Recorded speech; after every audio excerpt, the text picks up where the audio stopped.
The room was dark, cold, filled with the smell of fear. Aliens stood in lines, chains around their necks and hands. Guards shouted at them, poking with electric sticks. No one spoke. No one cried. They had learned long ago, crying didn't help. The auction stage, lights turned on. It was time. A blue-skinned girl stood behind the curtain, shaking. Her name? She didn't have one. She was just Unit 47, born in a cage, raised for work, punished for mistakes. Her eyes glowed faintly in the dark, showing her fear. Her body was thin. Her back had old wounds. She didn't remember the last time she slept peacefully. Then a loud voice echoed in the hall. Next up, rare item from the Vega system. Strong muscles, quiet behavior, no disease. Excellent for labor or entertainment. 2 guards pulled her onto the stage. She fell to her knees. People, aliens and humans, sat in the crowd below, watching like hungry wolves. Some smiled. Some laughed. She looked down. She didn't want to see their eyes. Starting bid, 500 credits, the auctioneer shouted. Voices replied. 600. 750. 900. She closed her eyes. Please. Let me die before I reach them. Then a new voice came. 3,000. The room went silent. Everyone turned. A middle-aged man stood at the back. Human, tall, black coat. Face with a short beard, quiet eyes. He looked tired, but not cruel. Not excited. Like the others, someone laughed. Why pay so much for that trash? The man said nothing. The auctioneer blinked. Sold to the man in black. Guards pulled her up and pushed her toward him. She didn't resist. What was the point? She was just sold again. Outside, the air was cold. The man walked silently. She followed. No rope. No chains. Strange. Maybe he'll punish me later, she thought. Maybe he wants to play with my fear first. They reached a vehicle. A quiet hover car. He opened the door for her. She didn't move. He waited. Then, in a calm voice, he said, "Get in. It's warm inside." She obeyed. Slowly, ready for a trick. But there was no trick. Just silence. He started the car. Still no words. She sat with her hands tight in her lap, eyes wide, heart racing. Why is he so quiet? Why isn't he hitting me yet? After 1 hour of silent driving, they reached a small house, hidden in the forest. No cameras, no guards, just trees and snow. He led her inside. A heater hummed softly. Lights were low. There was a couch, a table, books. He pointed to a room. "You can sleep there." She looked at him in shock. "You want me to sleep?" "Yes." "In a bed?" "Yes." She walked slowly into the room. There was a blanket, a pillow. Clean floor. It's a trick, she thought. He'll lock the door, or gas the room, or come later. But he didn't. Hours passed. The door stayed open. No chains. No sound. She didn't sleep. She just sat in the corner, waiting. Next morning, he knocked softly. "Food's ready," he said. She didn't reply. He left a tray near the door. Bread, soup, water. Poison? She wondered, but her hunger was stronger than fear. She ate, slowly, carefully. It tasted real, warm, not poisoned. Later, he sat in the living room, reading a book. She peeked from the hallway. "You don't talk much," he said, not looking up. She froze. "I didn't buy you to hurt you." She didn't believe him. He continued, "I know what it feels like. To be owned, to be broken." She whispered, "You're lying." He put the book down, looked at her. "I've seen what they do. I fought in the war. I watched good people become monsters." She didn't understand everything, but she felt something in his voice. Not anger, not hunger, just pain. He stood up, walked to a drawer, pulled out a photo, gave it to her. A human girl. Maybe 10 years old, smiling, holding a toy alien. She was taken. Years ago, he said. By slavers. Your daughter? She asked. He nodded. I couldn't save her. But maybe I can save someone. She looked at him. First time. Really looked. His eyes were not cruel. They were tired, sad, and kind. Why me? She whispered. Because no one else did. That night, she didn't sit in the corner. She lay on the bed, still afraid. Still unsure. But for the first time in her life, she felt a little safe. And that feeling was the most dangerous of all. The sun rose slowly over the forest, casting golden light through tall, silent trees. Snowflakes drifted down like whispers, painting the ground white. Somewhere deep in those woods stood a small wooden house, quiet, simple, and strangely peaceful. Inside, the alien girl sat on the edge of a bed, staring at the floor. She hadn't moved much since last night. The bed was soft. The air was warm, no chains, no alarms. No footsteps coming to punish her.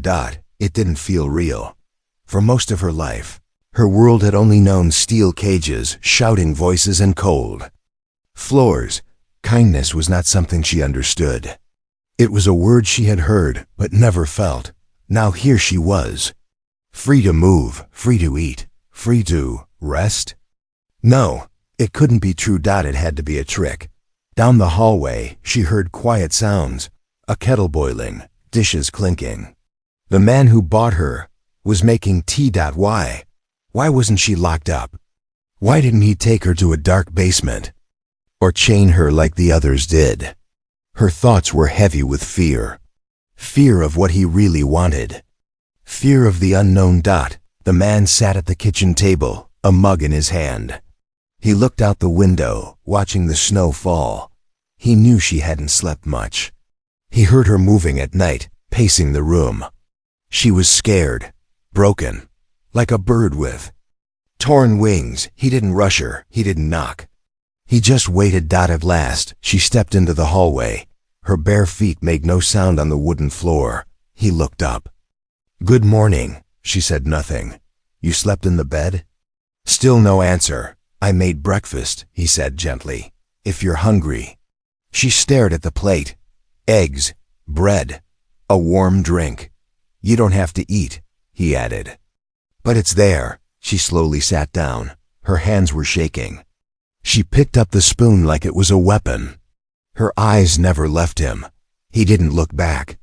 He simply sipped his tea and stared out the window. Minutes passed in silence. She finally spoke, just one word. Why? He looked at her, calm, patient. Why what?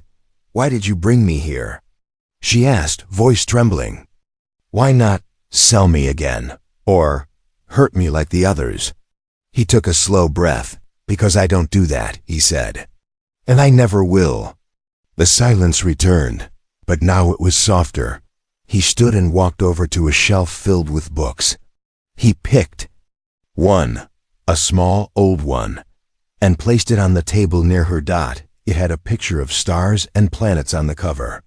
She looked at it, confused. Stories, he said. From Earth, we call them science fiction. Fake stories? She asked. Yes, but sometimes fake stories show real truth. She opened the book slowly. Inside were drawings, ships, aliens, strange worlds. No one ever gave me a book before, she said. He smiled, just a little. Well, there's a first time for everything. Days passed. She stayed in the house. She explored the rooms, carefully, always watching him, always ready to run.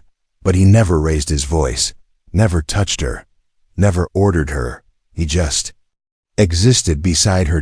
One evening, as snow fell heavier outside, she sat by the window. A fire burned in the fireplace. It made the room feel soft. He sat nearby, fixing something with tools. She turned and asked, Do you live here alone? Yes, he said. Why? Because I lost too many people. She looked at him. You said your daughter was taken. He nodded. By people who sell others, like the ones who had you. She lowered her head. I was born in a cage, I know. She whispered, I thought you bought me to hurt me. I know that too. But you didn't. He put down the tool. His hands were rough, worn from years of work and war. I didn't save you because I'm a hero, he said. I saved you because someone should have. She didn't understand everything he said, but she understood the feeling behind it. That night, she walked into the living room. He looked up from his chair. She said, I want to go outside, just for a little. He didn't stop her. She stepped into the snow. For the first time in her life, there were no fences. No walls, no guards, just wind, trees, stars above. She closed her eyes and breath thought it was cold. But she didn't feel afraid. When she came back inside, her toes were frozen, and her face red. He gave her a blanket. She sat near the fire, quiet. Then softly she said, Do I have a name? He blinked, surprised. You don't? I was called Unit 47. He shook his head. That's not a name. She looked into the fire. Then what should I be? He thought for a moment, then said, Nova. She turned to him. What does it mean? It means a new star. A new light in the darkness. She was silent. Then slowly she smiled. Not a big smile. Just a small one. But it was the first one he had seen. Nova, she whispered, and something inside her heart changed. But outside the forest, danger was watching. Far away, in the stars, the slavers had noticed something strange. One of their items had gone missing. Not sold to a buyer who returned her. Not delivered to a fighting ring. She had vanished. And someone had paid a high price to make that happen. They didn't like that. They would come looking, soon. Nova woke up to the sound of soft rain tapping against the window. She blinked slowly. The blanket felt warm, the pillow soft. The world quiet. For a moment, she forgot where she was. But then the memories returned. Not the good ones. The dark ones, cages. Screams, the sound of metal doors closing. The smell of burning. Her eyes opened wide. Her hands moved to her neck, expecting the cold shock. Collar to still be there. It wasn't. She sat up fast, breathing hard. Her heart was racing. Sweat ran down her forehead. She looked around. Wooden walls. A fire in the corner. The soft hum of an old machine in the hallway. The human's house, she remembered. I'm still here. Her body relaxed. Just a little, but her mind, it never rested.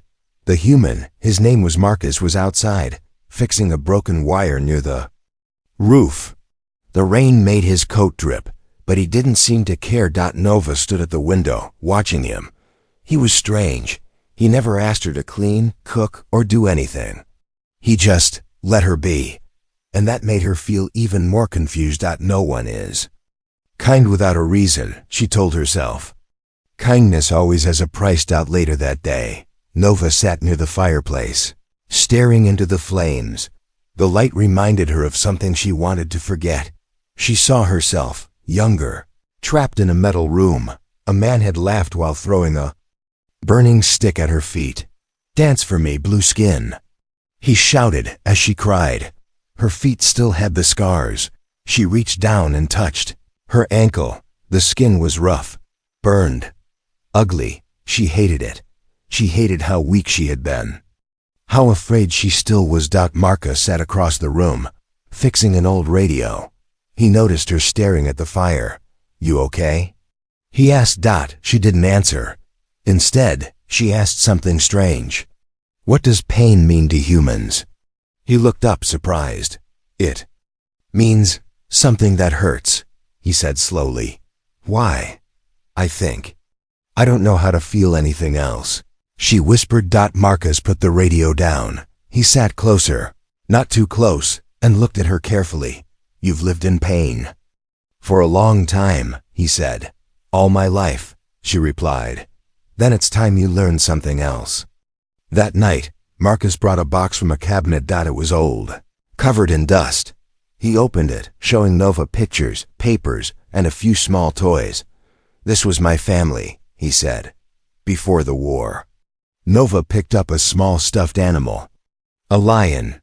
She used to sleep with this," he said, smiling weakly. "Your daughter?" He nodded.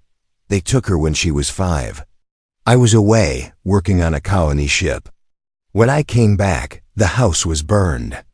The neighbors said slavers came at night." Nova looked down at the toy. Her hands trembled. "I was taken from my mother too," she said softly. Marcus looked at her. "Do you remember her?" Nova closed her eyes.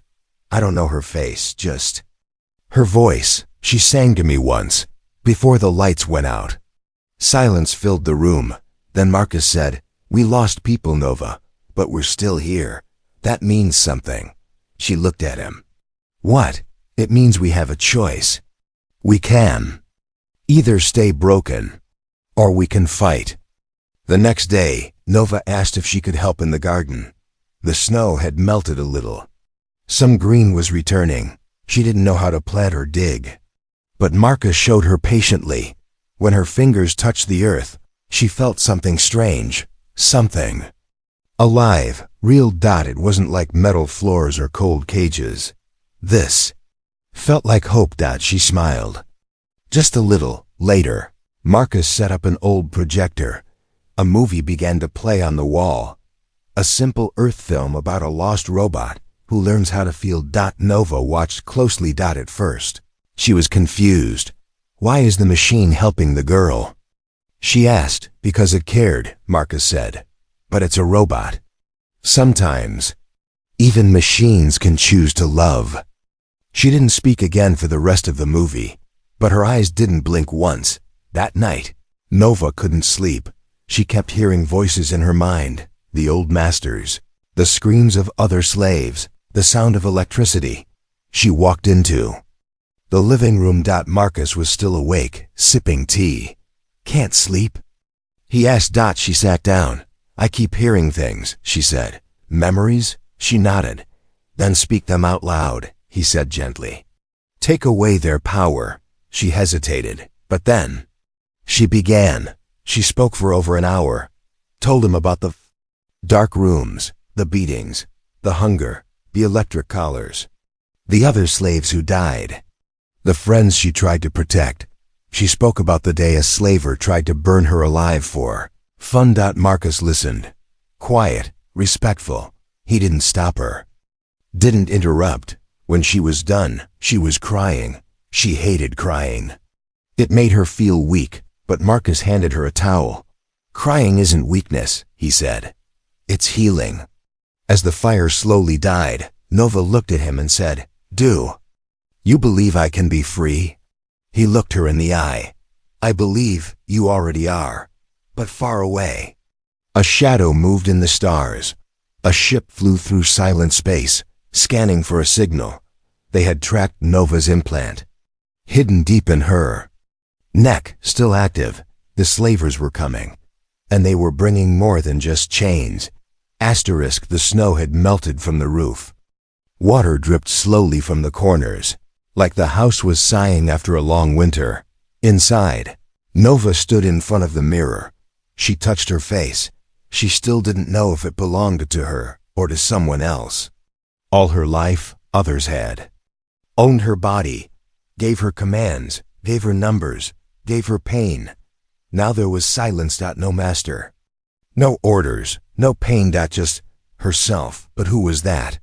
She didn't know yet. Downstairs, Marcus was making tea. He moved slowly, his left arm sore from yesterday's work in the garden.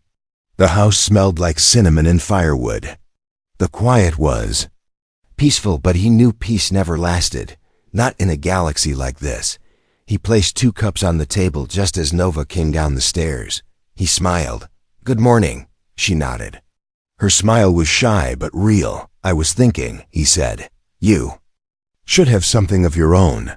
She tilted her head. "What do you mean?" He pulled something from his pocket.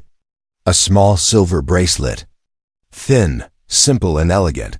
I made it from old ship metal, he said. Used to be part of a rebel scout engine. Now it's yours. She took it slowly. For a long moment, she didn't say anything. Then in a quiet voice she said, "Thank you." Marcus looked at her carefully. "Still think I bought you for torture?" She looked up, eyes serious.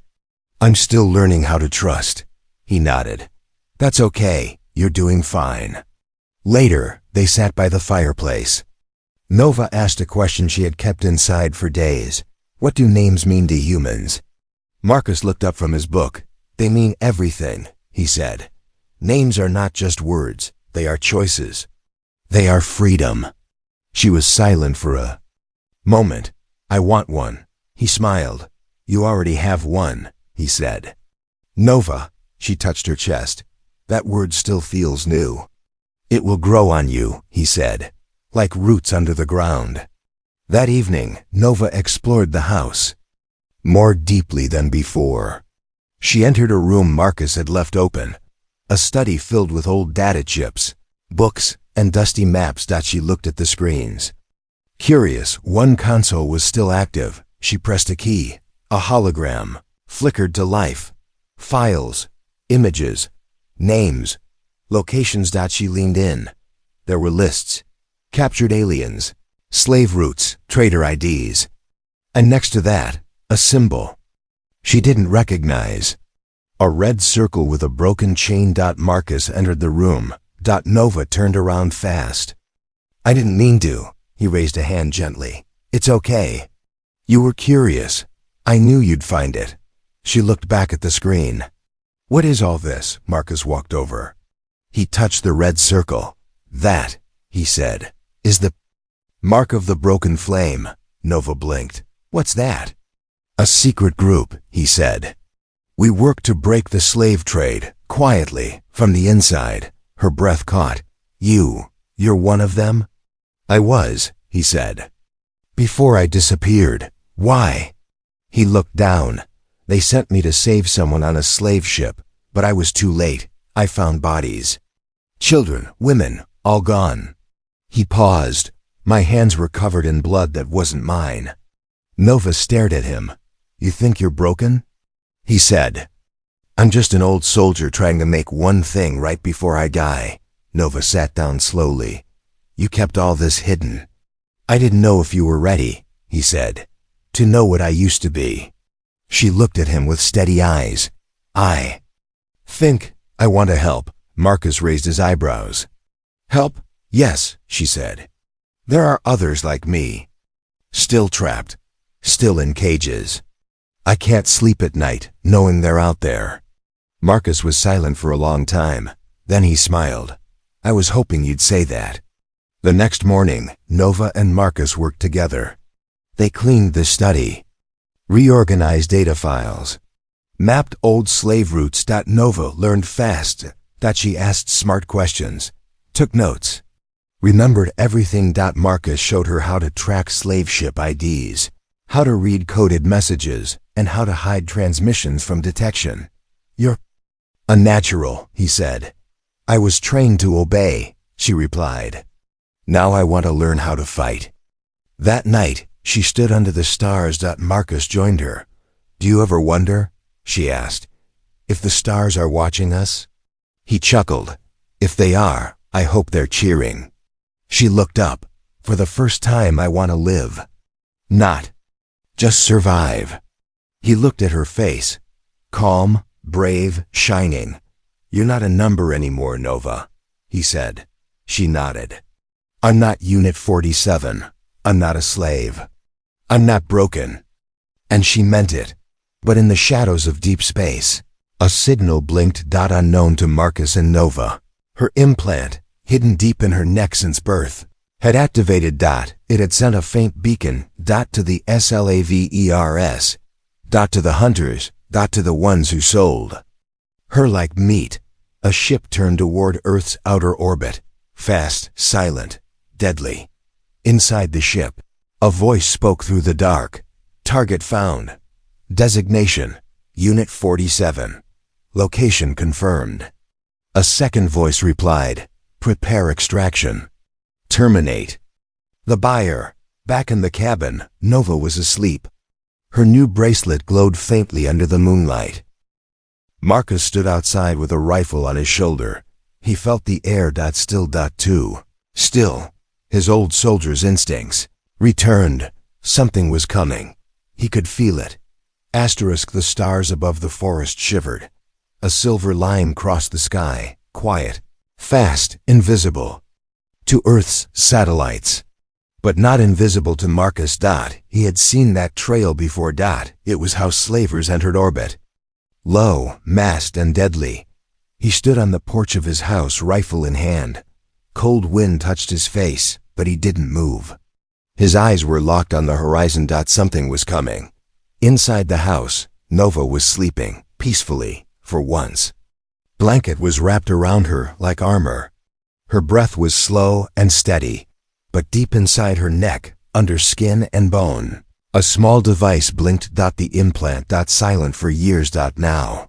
Awake. It had sent a signal, and something out there had answered. In orbit above the planet, a ship hovered in stealth mode. Sharp edges, black glass. No lights. No windows. Just darkness. Inside, alien slavers prepared for drop. Target is in surface zone Alpha 3, said a voice in their tongue. Alive or dead? Alive if easy, dead if not. They wore armored suits, each marked with the same symbol. A coiled whip and burning eye. They called themselves collectors, hunters of lost property, and Nova was marked as property. Marcus returned inside and locked every door. He opened a metal cabinet near the bookshelf. Inside were weapons, old, dusty, but still deadly. He pulled out a pulse cannon, an EMP mine, and an energy knife. He didn't want Nova to see them. Not yet. She had been through enough. But if she was going to survive, she had to know. Nova woke up to the sound of the floor creaking.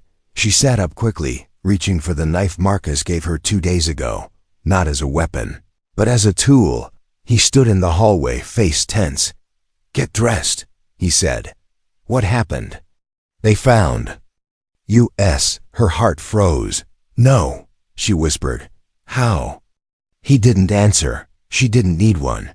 She knew the answer already, the implant. Within minutes, they were in the basement, Marcus's hidden lab. Nova looked around. She had never seen it before. Holograms, weapons, armor, old rebel tech. This is what you were hiding? She asked. No, this is what I was saving. He handed her a small device. What's this? She asked. Your freedom, he said. It'll fry the implant in your neck. She hesitated. Will it hurt? Yes. She took a deep breath and nodded. Do it. The shock hit her like lightning. She screamed. The pain shot through her spine. Burning like acid. She collapsed. Marcus held her shoulders. It's almost over. Just hold on. The device beeped. The signal was gone. The implant fried. Nova gasped for air. Her body trembled, but it was done. She was finally invisible to them. Or so they thought. Outside, the trees began to shake. Sound deep and unnatural echoed through the forest. The hunters had landed. Marcus pulled Nova to her feet. They'll scan the house first, he said. We have 5 minutes. She looked at him. What do we do? We fight, her voice cracked. I've never fought before. You've survived, he said. That's harder. They ran through the woods. Nova wore a thick coat and carried a small energy pistol. Her hands shook. Marcus moved ahead, planting traps as they went. Mines, sensors, EMP grenades. I fought wars on 3 planets, he said. But this is personal. Nova nodded. I'm not afraid of dying, she said. I'm afraid of going back. You won't, he promised. The first hunter landed behind the cabin, tall, armored, holding a plasma spear. Its scanner picked up heat traces. Human, alien. It moved. Fast. Straight into Marcus's trap. Boom. The mine exploded, sending fire into the sky. Nova flinched. Was that one of them? Yes, Marcus said. There are more. The second and third moved around the side. Nova saw them before Marcus did. She raised her pistol, hands shaking. "Breathe," Marcus said. "Aim for the chest. Pulse twice." She fired. The energy bolt hit one square in the chest. It fell. The other turned toward her, fast. Angry. She froze. Marcus tackled it from the side, knife in hand. Sparks flew. The hunter fell. Nova stared at him. "You killed it." "You saved me first," he said.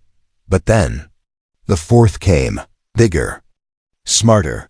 Its armor was heavier. It stepped into the clearing, scanning the entire forest. It spotted Nova, and it charged. She ran. Marcus shouted, "Toward the cliff."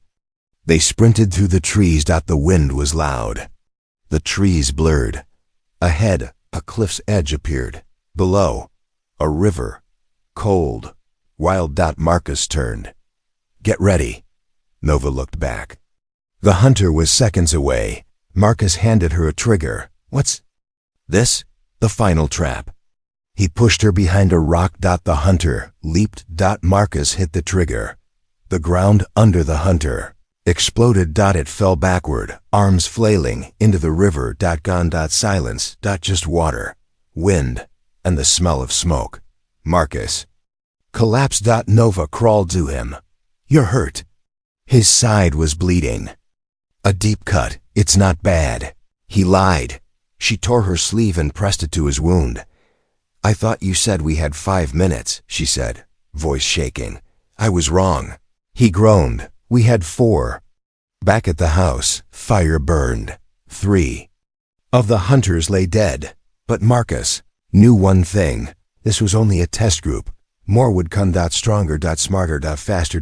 They had made Nova disappear. Now they had made her dangerous.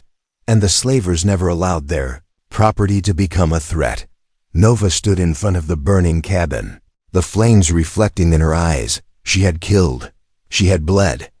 And she had survived. Again. But this time, she had fought back. "Nova," Marcus said weakly, sitting on the ground. "You still want to help others?" She looked at him. Her hands clenched. "I don't want to help," she said. He blinked. She stepped closer. "I want to end it." The forest was no longer quiet. The smoke from the ruined cabin rose into the gray sky like a signal flare. Far above, hidden in orbit, the slaver mothership received the message. Resistance encountered. Prepare reinforcement. The ship replied with silence, but it was the kind of silence that meant death was coming. Nova sat beside Marcus, her hands pressed against the wound on his side. Blood soaked through the cloth. His skin was pale. His breathing slow. "This is my fault," she whispered. "No," he said weakly. "This is their fault." She shook her head. "They came for me. I led them here." "You didn't lead them," he said. "You escaped them." He touched her hand, weak but firm. "You are not the cause of this war," he whispered. "You are the proof that it must end." Nova had never seen a person bleed for her before. People had died near her, because of her, around her, but never for her. That felt different. That felt like love, and love was something she never thought she deserved. Inside Marcus's broken cabin, what was left of his old rebel equipment sparked and smoked. Nova moved fast. She grabbed a medkit, pressed a healing foam into his wound, and scanned his vitals. "I don't have enough supplies," she said aloud. "We need to get you out of here." "No," he groaned. "You need to run." "I'm not leaving you," she snapped. He coughed. "If you stay, they'll catch you. And if I leave, you'll die," she said. "So we both stay. Or we both go." He looked at her, the firelight in her blue eyes, the strength in her jaw. She wasn't just a slave anymore. She was becoming a warrior. As night fell, Nova carried Marcus, half-conscious, to the old escape pod buried behind the cabin. She had helped him dig it up days ago, thinking it was scrap metal. He had smiled and said, "One day, this might save us both." Now it was all they had. She activated the pod, dragging him inside. The pod's AI blinked awake. Warning, navigation offline. Limited fuel, maximum range, 500 kilometers. Doesn't matter, she muttered. Just get us somewhere they won't find us in 1 hour. Coordinates locked, the AI said. Pod launched. Nova held Marcus's hand tightly as the pod lifted into the sky. The forest below burned quietly, and behind them, another ship descended. The slaver commander stepped out of his armored cruiser. He was not like the hunters who came before. This one was older, colder, smarter. His name was Koran, known across 5 systems as the one who never lost property. Twice. He looked at the destroyed house, scanned the blood on the ground, and nodded. She's learning, he said. He turned to his crew. Begin the search. Use heat, sound, memory trails. I want her alive. And the human? He paused. Dead. Burned. Gone.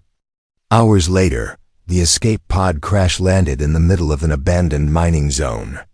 Old Earth colony ruins stretched across the red rocks like broken bones. Nova climbed out, coughing from the smoke. The pod was dying, sparks and flickers. She pulled Marcus onto a piece of flat stone and wrapped him in thermal cloth. He was still alive. Barely, but she was running out of time, out of places to hide, and maybe out of mercy. She looked around. An old communications tower stood nearby, rusty, half buried in sand. She climbed up the structure and connected Marcus's transmitter to the antenna. Fingers shaking, she entered a signal, broken flame HQ code. Nova 47 message, Marcus injured, under attack. Need EVSC. Static. Then a voice, Nova, you're alive. She didn't recognize the voice, but it recognized her. We've been watching, tracking, the signal from your implant. It's gone, she said. I fried it. I'm not theirs anymore. No, you're ours now. She paused. Who are you? We're the ones Marcus trusted. We're the last rebels left. Nova returned to Marcus, who was now barely conscious. I sent a signal, she whispered. They're coming. Just hold on. He opened one eye. You're not the same girl I bought. I know, she said. You're stronger now. No, she said, her voice cracking. You made me strong. He smiled, then coughed. She held him close. Don't you dare die. Suddenly, a blast echoed across the rocks. Nova stood fast. Rose. 2 hunters appeared from behind the hill. Tall, fast, scanning everything. They had found them. She grabbed her weapon. Her hands were steady now. She wasn't afraid. She was ready. The first hunter rushed forward. Nova fired 2 clean shots. One hit the shoulder. The other missed. She ran toward the tower, drawing them away from Marcus. Come on, she whispered. Chase me. And they did. They chased her into the ruins. She moved fast, slipping through pipes and cracks like water. But they were faster. She tripped. Hunter grabbed her by the throat. She kicked, bit, screamed. Its helmet cracked, revealing its face, not a monster, but another, slave, collared, programmed. Like she once was. Her eyes widened. Please, she whispered. You don't have to obey them. It paused, hesitated. And in that moment, she fired again. It fell. The second hunter arrived too late. Nova turned the gun on him, but it knocked it from her hands. They fought, fists, elbows, blood. She fell. It raised a blade, but before it could strike, bang. A rifle shot echoed. The hunter dropped. Nova turned. Marcus stood on one knee, gun in hand, barely alive. I said. He grunted. I've got your back. Nova ran to him. You shouldn't be standing. He smiled weakly. You shouldn't be fighting monsters alone. She held his face in her hands. I'm not alone, she said. Then the ship arrived, but not the slavers. This one had the rebel mark, the broken flame. Its doors opened. A woman stepped out, tall, scar across her face. You, Nova? She asked. Nova nodded. The woman looked around. You did all this? Nova hesitated. We did. The woman smiled. Let's go. We've got a war to finish. As they lifted off, Nova looked down at the battlefield. Her past lay below. Burned. Broken, but her future. It was just beginning. Marcus lay back on the stretcher. Nova sat beside him. He whispered, "Told you. We could save someone." She nodded. "You did," she said. "And now I will." Asterisk. The ship hummed as it moved through the upper layers of space. Nova stood by the observation window, watching the stars rush past. Every time she blinked, she remembered. Chains. Every time she breathed, she remembered the screams of others who never escaped. But now, she was flying towards something else. Something bigger. Behind her, Marcus lay on a medical bed inside the ship's infirmary. His wounds were healing slowly. Machines kept him stable. But Nova knew time was not unlimited. The leader of the broken flame, Captain Reyna Voss, entered the room quietly. "You're awake again," she said, looking at Marcus. He nodded slightly. "Barely." Reyna turned to Nova. "You still want to speak to the council?" "Yes," Nova said, firm. "They need to hear what I have to say." Reyna raised an eyebrow. "You'll be the first former slave to ever speak there. You'll be in front of 12 galactic leaders, many of them already bought and paid by the slave trade." Nova met her eyes. "I'm not afraid of leaders anymore." Reyna smirked. "Good." The capital planet, Sorellin Prime, was a place Nova had never imagined. Shining towers, floating streets. A city above the clouds. But beneath all the beauty, she could feel the rot. Slavery still existed here. Quiet, hidden in shadows, but everyone knew. And no one said anything. Until now. The grand hall of the United Galactic Council was filled with sound. Delegates whispering, arguing, watching the strange pair who entered. A former slave girl with glowing eyes, and an injured human rebel. They were not welcome, but they were not afraid. Counselor Dren, a tall alien with gold skin and cold eyes, stood first. "State your purpose," he said, quickly. "This meeting is for law, not emotion." Nova stepped forward. "I lived in a cage for 19 years, she said. "I was not born free. I was raised as a number. I was sold like metal, beaten like a machine, starved like an animal." Silence fell over the room, but one human, she looked at Marcus, broke the pattern. "Are you suggesting one man saved the system?" Dren scoffed. "No," Nova said. "I'm saying one man gave me the strength to break it myself." She placed a small device on the table. It activated, playing holograms, recordings from Marcus's files, faces of slaves, maps of trade routes, secret deals between certain council members and slaver networks. Gasps echoed through the room. One counselor stood and shouted, "This is fake." Nova turned to him. "Then prove it." Her voice was sharp, strong, different, the voice of a victim, the voice of someone who had nothing left to lose. Reyna stepped forward. "The broken flame has intercepted over 40 shipments in the last year," she said. "This council turns blind eyes while entire species are sold off-world." "We have no proof," another counselor started. Marcus, barely able to speak, interrupted from his chair. "You have no excuse." Nova stepped up again, voice rising.